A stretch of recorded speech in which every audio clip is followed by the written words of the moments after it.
Hello and welcome to my channel, Bible Flockbox. In this video, I'm going to do an analysis of Lady Gaga's Applause music video. First, I'll start off with some Illuminati all-seeing eye symbolism that Lady Gaga displays. Here she is in an artistic type pose. Here again, emphasizing one eye with a 666 hand sign. Here, once again, doing it with two hands. Do you know what this reminds me of? That picture of Pope John Paul II doing the same pose. Now, why in the world would Lady Gaga and the former Pope be doing the same exact pose? Was the Pope a Lady Gaga fan? No, I don't think so, but there's obviously something connecting the two of them, and that something is the power of darkness. It just manifests itself in different ways. It's manifested openly in Lady Gaga's music, but covertly in the workings of the papacy. If you ask me, the two of them are part of an Illuminati agenda to influence society into the establishment of a new world order, and this is evidence of that fact. Here's one more example of the all-seeing eye symbolism shown at the end of the video. Now, I want to make something clear. Although it seems pretty evident to me that the Illuminati has a great deal of influence over the mainstream media and music, I don't think any musicians are actually a part of the Illuminati. They are just puppets. I think these clips of Lady Gaga in this birdcage are a fitting illustration of that. Lady Gaga is like a parrot trapped in a cage, mimicking its master. In other words, she is doing the bidding of the Illuminati-controlled music industry. Now this is interesting. Are you seeing what I'm seeing? It's a pyramid with the top of it floating. Does that remind you of anything? Yeah, that's right. The pyramid with the all-seeing eye at the top of it on the back of the $1 bill. The all-seeing eye represents Lucifer, the light bearer. Maybe that explains why Lady Gaga is dressed up as a fallen angel. Notice how in this shot, she's holding her hands to make it look like she has horns on her head. There's no doubt in my mind that she's representing the devil, and the devil is working through her and her music. The next few clips show Lady Gaga losing control of herself and convulsing on the ground. This is demonic possession.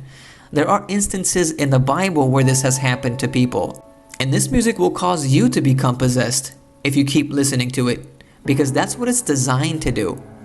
Listen to this testimony about rock music, recorded in the 70s, but which no doubt applies to pop music, and I'm sure other genres as well. It is the voice of John Todd, ex-Illuminati member and Hollywood insider. I sit on a council of 13 people that take orders only from the Rothschild Tribunal in London, which they claim they take their orders directly from Lucifer. I was the manager of Zodiac Productions, which Zodiac Productions, its name's been changed since then. I'm not even sure what they call it now, but it's the largest music conglomerate in the world. It owns RCA Records, Columbia Records, Motown Records, owns almost all the concert booking agencies in the United States. And that's not even the name of the company that owns it. The name of the company that owns it is Brenner Enterprises, and Brenner Enterprises is owned by Chase Manhattan. Chase Manhattan's owned by Standard Oil, and Standard Oil is owned by the Lords of London. You can track it on back. You kind of get the idea after a while. But I was the managing president of Zodiac Productions. It's one of my jobs as being one of these 13 people. Thus, I got to know many of the people who produce music and sing the music and play the music that you play. Now, one of the closest friends that I got during that time that I obtained was a man named David Crosby. Crosby, Still, Nash & Young. And I saw David the day before Christmas last year, talked with him. I got him away from this witch that he had with him. He told her to go shopping. We were in West Hollywood, and I was witnessing around to people I knew. We went off in this store, and we started talking. I said, David, I'd like to ask you a couple questions. I said, I already know the answers, but I've been gone for 5 years. I'd like to know if certain things are still the way they were when I left. I said, now I'll have to explain some of this when I'm done, because you're not going to understand it all unless you know something about music. I said, do they still take the master to the temple room? Dave said, yeah. I said, do they still have the coven conjure demons into the master? He said, of course. I said, now, I got to know something. What's the main reason for rock music? He said, come on, Lance, you know what the reason is. I said, please, David, I don't want to guess. tell me what the main reason is. He says the same as when you were in, so that we can play spells on people that we couldn't cast spells upon. I'll explain what that means in a minute. I said, okay, one last thing. I've been hearing that you must be an initiated witch now to get a record contract. He said, that's right. He said, many of us that weren't total witches have to be witches now in order to produce music. I said, thank you. The master is a tape about as big as the top of this podium that looks like an overgrown 8-track that the album is cut on and is placed in a machine that produces and presses the records and the 8-tracks and cassettes that you buy. After it's been recorded, it's taken in. This is why a master's cut months in advance before it's released. On the full moon, it's taken in to a temple room about the size of this auditorium that is in every one of the major music companies, behind locked doors up in the executive offices. And it's placed on an altar sitting in the north of the room and a pentagram engraved in the floor. And 13 hand-chosen witches and wizards and a coven come in and conjure a principality or a power up, usually Regia or something like that, and order him to tell the demons under him to follow every record and every tape coming off of that master. As I tell many Christian parents, you can go home and count your kids' records, probably yours too, and count how many demons at least are there. If that's too hard for you to believe, I'm sorry. Okay, now if that wasn't diabolical enough, if you have watched Lady Gaga's Applause music video, did you notice what the message of it was? It was about gaining applause.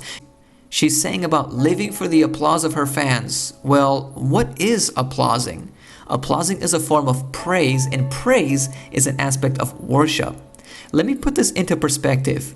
If you're praising Lady Gaga by your applause, if she has become your Hollywood idol and she represents Satan in this music video, who are you really praising? Who are you really idolizing? And who are you worshiping? Let me suggest a better alternative. Worship Jesus. If you would like to know more about Jesus in the Bible, check out the link to the free online Bible study guides in the description box. Also, feel free to visit the link to my testimony of how Jesus delivered me from a life of drugs, crime, and prison. Thank you for watching. This has been a Bible Flockbox presentation. If you have enjoyed this video, please subscribe to my channel and hit the like button. Also, please share this video on your social media and like me on Facebook. It would help me out a lot. God bless.